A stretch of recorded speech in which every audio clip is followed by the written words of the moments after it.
Hello વિદ્યાર્થી મિત્રો, આગળ દાખલો જોઈશું તો 0.5 લિટર હાઇડ્રોજન વાયુ 0.8 બાર દબાણે અને 2 લિટર ડાયોક્સિજન વાયુ 0.7 બાર દબાણે 1 લિટર કદ ધરાવતા મીન્સ કદ છે આપી દીધું છે 1 લિટર કદ ધરાવતા પાત્રમાં 27°C તાપમાને દાખલ કર્યા છે. એટલે ટેમ્પરેચર પણ તમને આપી દીધું છે. તો આ વાયુમય મિશ્રણનું દબાણ છે એ કેટલું થશે? તો સૌથી પહેલા તો શું કરવું પડશે? તો કે આપણે બંને અલગ અલગ છે. પહેલા હાઇડ્રોજન વાયુ છે અને પછી ઓક્સિજન વાયુ છે, બેયના સ્વતંત્ર દબાણ છે એ આપણે શોધશું. તો આ સ્વતંત્ર દબાણ શોધવા હોય તો કેવી રીતે શોધી શકાય? તો કે તમને કદ અને દબાણ બે આપ્યા છે. કદ આપ્યું છે અને દબાણ આપ્યું છે. અહીંયા પણ તમને કદ આપ્યું છે અને દબાણ આપ્યું છે. તો આપણે સિમ્પલ સૌથી પહેલો લો બોયલનો નિયમ છે એની મદદથી P1 V1 P2 V2 છે એ કિંમત મૂકીને પહેલા હાઇડ્રોજન વાયુનું દબાણ શોધીને પછી ઓક્સિજન વાયુનું દબાણ છે એ શોધી લઈએ. ઓકે, તો સૌથી પહેલા તો હાઇડ્રોજન વાયુનું આંશિક દબાણ છે એ કેટલું થશે? તો કે હાઇડ્રોજન વાયુનું આંશિક દબાણ આપણે બધું મૂકીએ તો V1 કેટલું છે? 0.5 લિટર. ઓકે, V2 કેટલું છે? તો કે 9 કદ શેમાં ભરે છે? તો કે 1 લિટરનો ફ્લાસ્ક છે એમાં છે એટલે 1 લિટર થશે. P1 કેટલું છે? તો કે 0.8 બાર છે અને P2 છે એ શોધવાનું છે. ઓકે, તો P1 V1 P2 V2. P2 ને સીધો સૂત્રનો કરતા બનાવું તો P1 V1 છેદમાં V2. P1 કેટલું છે? 0.8 બાર. V1 છે 0.5 બાર, 5 લિટર અને છેદમાં 1 લિટર. આ લિટર અને આ બાર, 8 પંચાને 40. એટલે આ કેટલું થશે? તો કે 0.40 બાર. 0.40 બાર. હવે આપણે ઓક્સિજન વાયુ માટે શોધીએ તો O2 વાયુનું આંશિક દબાણ એના માટે V1 કેટલું છે? પહેલું પદ કેટલું છે? તો કે 2 લિટર છે અને V2 તો કે 1 લિટર થશે કારણ કે એને પણ 1 લિટરના ફ્લાસ્કમાં ભરી દીધો છે. બે વાયુને એક જ સરખા કદ ધરાવતા પાત્રમાં ભરેલ છે. અને અહીંયા P1 કેટલું થશે ઓક્સિજન વાયુ માટે? તો P1 છે અહીંયા આપણને આપી દીધું છે 0.7 બાર, તો એ થશે 0.7 બાર. અને P2 છે એ આપણે શોધવાનું છે. સીધું સૂત્ર મૂકું તો P2 P1 V1. P1 આપ્યું છે 0.7 બાર, V1 છે 2 લિટર, V2 છે 1 લિટર. લિટર લિટર કેન્સલ થઈ જશે. 7 દુના 14 એટલે કેટલું થશે? તો કે 1.4 બાર. આ ડાયઓક્સિજન વાયુનું દબાણ આવ્યું, આ હાઇડ્રોજન વાયુનું દબાણ. તો P ટોટલ કેટલું થશે કુલ દબાણ? તો કે P H2 હાઇડ્રોજન વાયુનું આંશિક દબાણ અને ઓક્સિજન વાયુનું આંશિક દબાણ એટલે 0.40 વત્તા 1.4 એટલે કેટલા થશે? તો કે 1.8 બાર. P ટોટલ કુલ દબાણ બંને વાયુનું થઈને આટલું થશે. આ આપણો જવાબ થઈ જશે. ઓકે, આગળ જોઈએ તો 27°C તાપમાન અને 2 બાર દબાણે વાયુની ઘનતા આપેલી છે. D આપ્યું છે 5.46 ગ્રામ પ્રતિ ડેસીમીટર ક્યુબ. તો STP એ કેટલી હશે? મીન્સ બે કન્ડિશન આપી છે. એક તમને આ ગિવન કન્ડિશન છે કે 27°C તાપમાને શોધવાની છે, બીજું STP એ શોધવાનું છે. 27 તમને આપેલી છે, STP એ શોધવાની છે. તો આપણે સૌથી પહેલા તો ઘનતાવાળું ઇક્વેશન કયું આપણી પાસે આવે?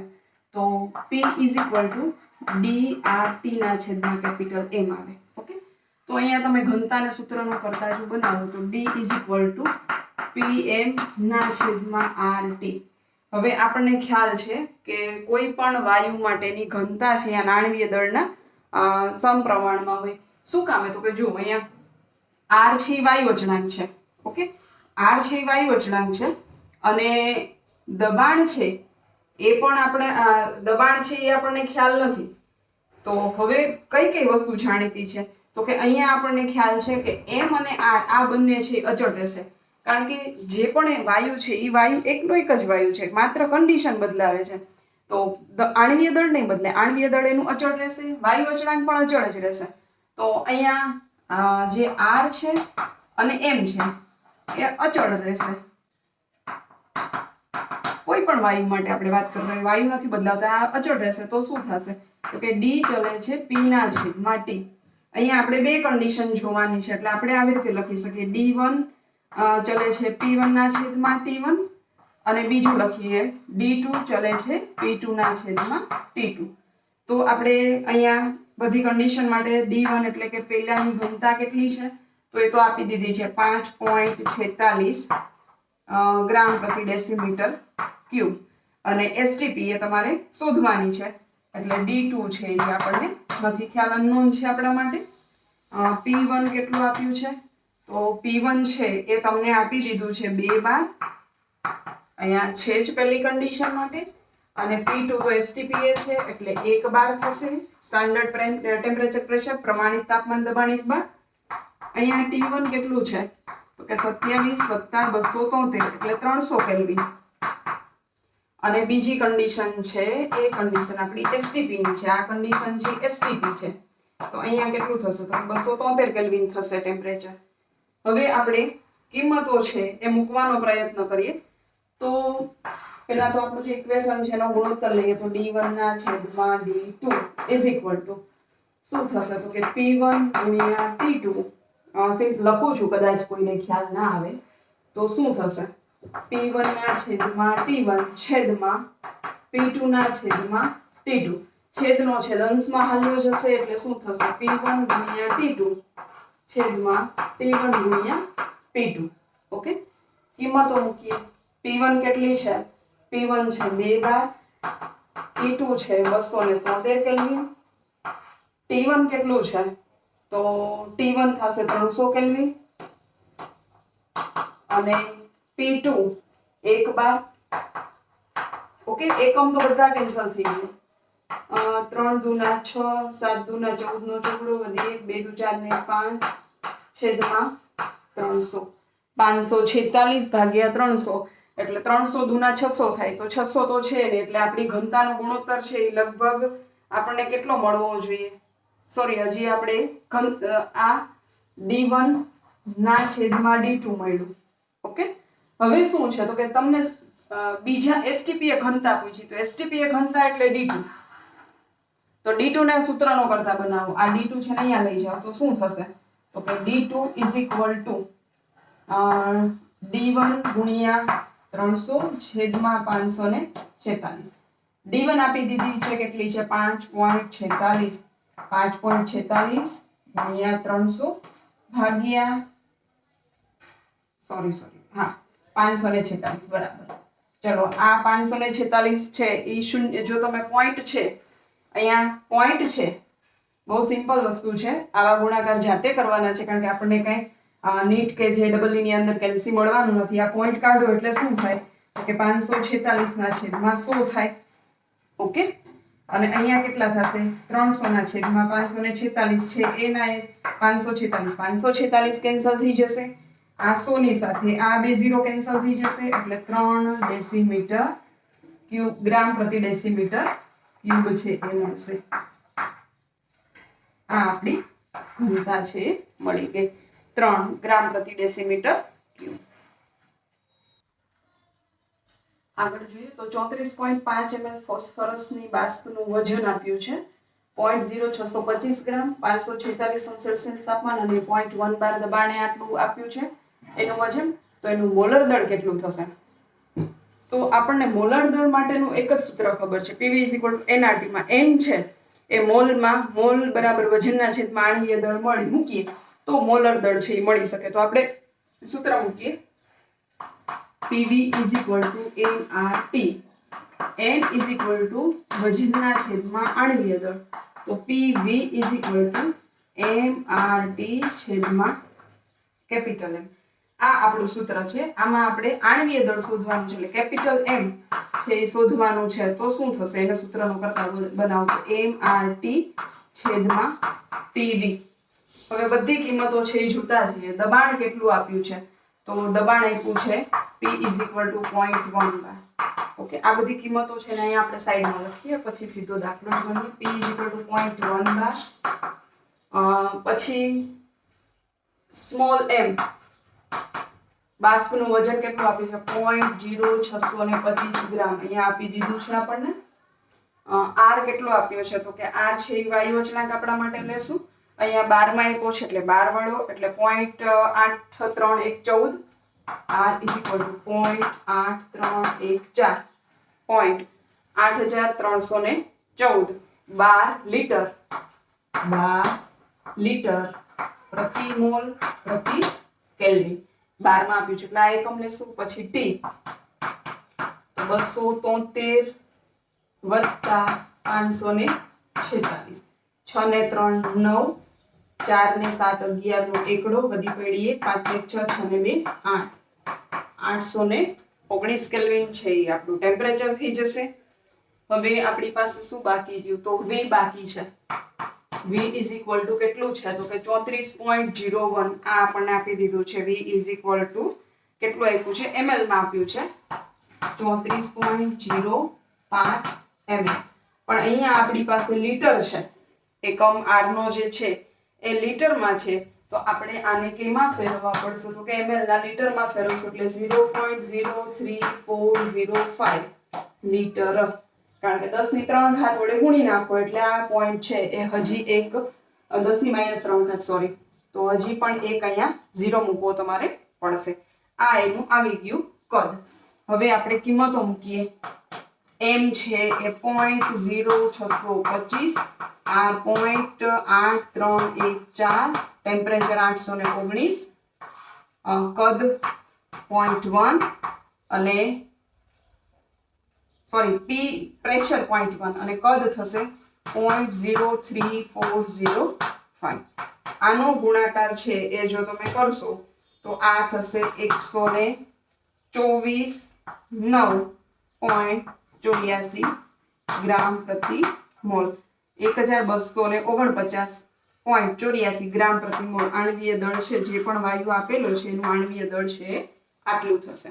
એકવાર ગુણાકાર છે વ્યવસ્થિત ચેક કરી લેવો. હવે આગળનો દાખલો જોઈએ તો એક વિદ્યાર્થી છે ગોળ તળિયા વાળો જે ચંબુ છે એની અંદર 27° તાપમાને મીન્સ એક ફ્લાસ્ક લીધો છે.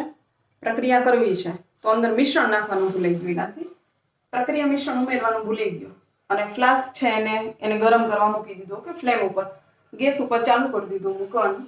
થોડા સમય પછી યાદ આવ્યું કે હું આની અંદર જે એડ કરવાનું હતું નાખવાનું હતું એ તો ભૂલી ગયો છું. તો પાયરોમીટર જે દબાણ માપી શકે એની મદદથી એને તાપમાન માપી શકે પાયરોમીટરથી. તો પાયરોમીટરથી ફ્લાસ્કનું તાપમાન જોયું તો એ તો વધી ગયું હતું. શરૂઆત ક્યારે કયું તાપમાન હતું કે 27° તાપમાન. તો T1 લખીએ તો 27 વત્તા 273 એટલે કેટલું થશે તો કે 300 કેલ્વિન હતું શરૂઆતમાં. અને પછી તાપમાન નાખ્યું તો 477 વત્તા 273 એટલે કેટલું થઈ ગયું તો કે આ તો થઈ ગયું 750 કેલ્વિન. ટેમ્પરેચર છે વધીને 750 કેલ્વિન થઈ ગયું. તો અંદર મિશ્રણ તો નાખ્યું નથી તો હવાનો કેટલો ભાગ છે એ બહાર નીકળી ગયો છે એ આપણે શોધવાનું છે. તો બે કન્ડિશન છે કે સૌથી પહેલું આપણે જો P દબાણ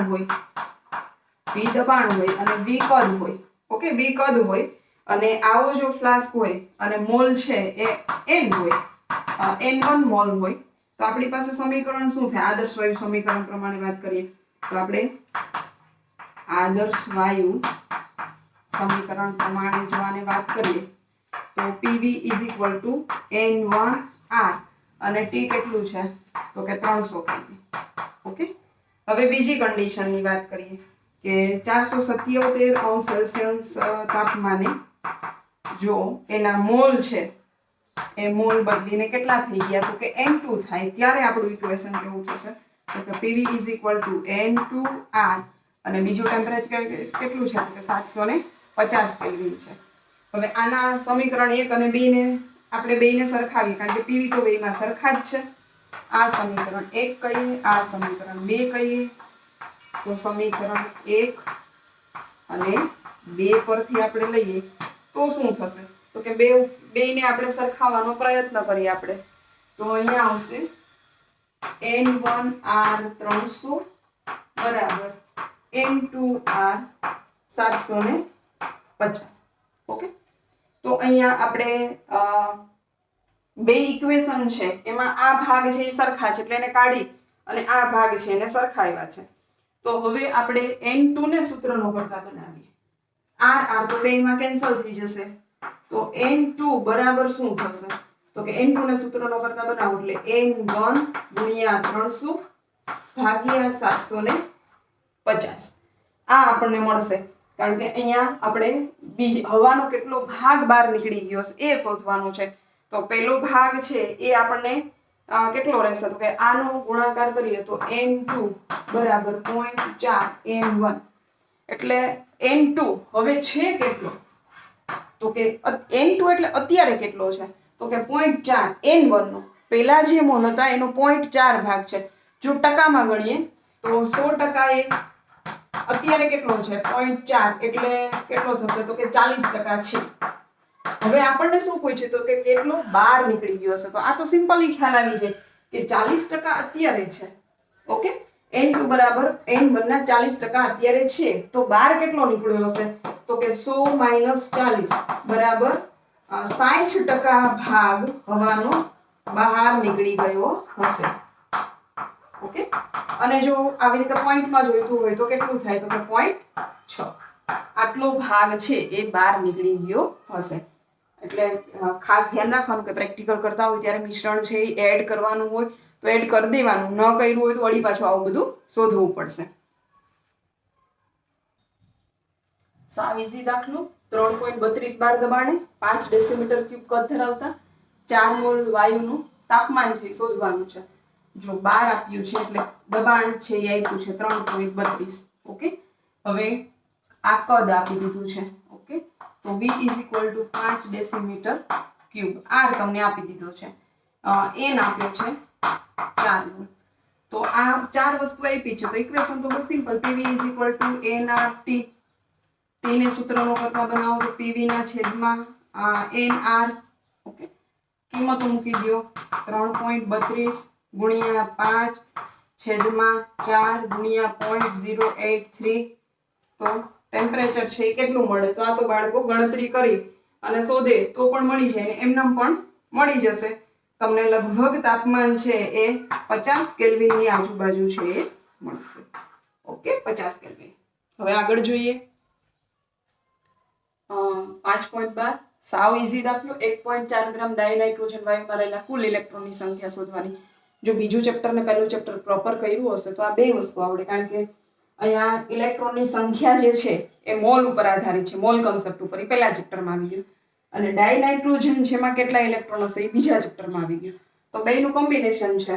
આપણને સૌથી પહેલા તો એ ખ્યાલ છે કે જો એક મોલ કોઈ પણ હોય ઈ ડાયનાઇટ્રોજન હોય તો એની અંદર અણુની સંખ્યા કેટલી થાય? તો કે 6.022 ગુણ્યા 10⁻23 થાય. આ એક સિમ્પલ રિલેશન આપણને ખબર છે. તો મોલ નથી આપ્યા એટલે આપણે n2 ના મોલ શોધીએ. તો n2 ના મોલ બરાબર શું થાય? તો કે વજનના છેદમાં આણ્વીય દળ. વજન તમને 1.4 ગ્રામ આપ્યું છે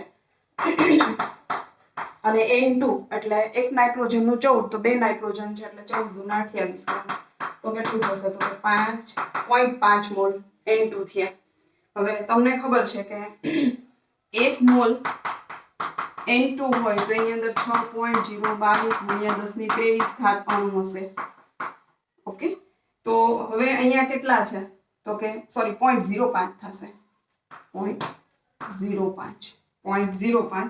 તો અહીંયા 0.05 મોલ ડાયનાઇટ્રોજન હોય તો એમાં કેટલી સંખ્યા થાય? 83.05 ગુણ્યા 6.022 ગુણ્યા 10⁻23. તો એ કેટલા થશે? તો કે 6 પંચા ને 30 એપ્રોક્સિમેટલી 0.3011 ગુણ્યા 10⁻23 અણુ થશે. ઓકે, હવે આપણને તો અણુની સંખ્યા થોડી પૂછી છે, આપણને પૂછી છે ઇલેક્ટ્રોનની સંખ્યા. આપણને ઇલેક્ટ્રોનની સંખ્યા પૂછી. તો હવે આપણને એ ખબર હોવી જોઈએ કે ભાઈ ડાયનાઇટ્રોજનના એક અણુમાં ઇલેક્ટ્રોન કેટલા હોય? તો કે સિમ્પલ તમને ખ્યાલ છે, નાઇટ્રોજનનો નંબર છે 7. જો એનો 7 નંબર હોય તો એની અંદર 7 ઇલેક્ટ્રોન હોય અને n2 લ્યો એટલે કેટલા થાય? તો કે 7 દુના 14 ઇલેક્ટ્રોન. એનો અર્થ એવો કે એક n2 હોય, એક n2 મીન્સ એક n2 ની અંદર ઇલેક્ટ્રોન છે 14 હોય તો આપણી પાસે કેટલા છે? મીન્સ એક n2 ના અણુમાં એક N2 ના અણુમાં 14 ઇલેક્ટ્રોન, તો 0.3011 × 1023 N2 ના અણુમાં કેટલા ઇલેક્ટ્રોન? તો સિમ્પલ ત્રિરાશિ જ મૂકવાની છે.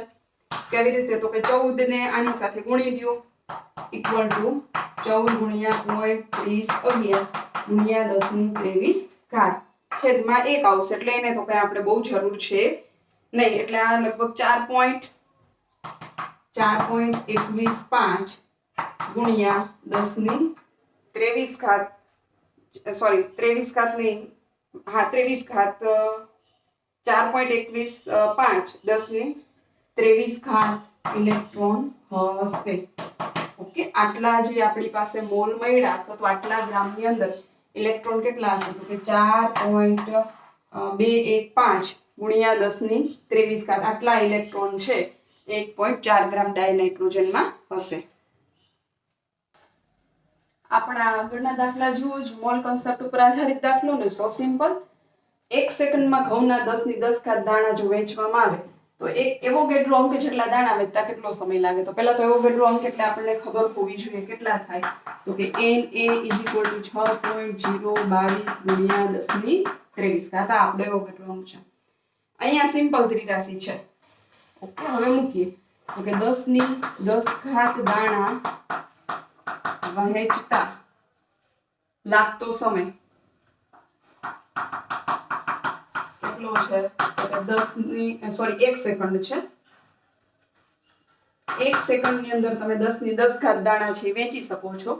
તો એક એવોગેડ્રો અંક 6.022 ગુણ્યા 10⁻23 દાણા વેચતા લાગતો સમય કેટલો થશે? હવે જો સમય તો તમે સેકન્ડમાં શોધી શકો, મિનિટમાં શોધી શકો, કલાકમાં શોધી શકો. તો આપણે બધાને થોડો પ્રયત્ન કરીએ.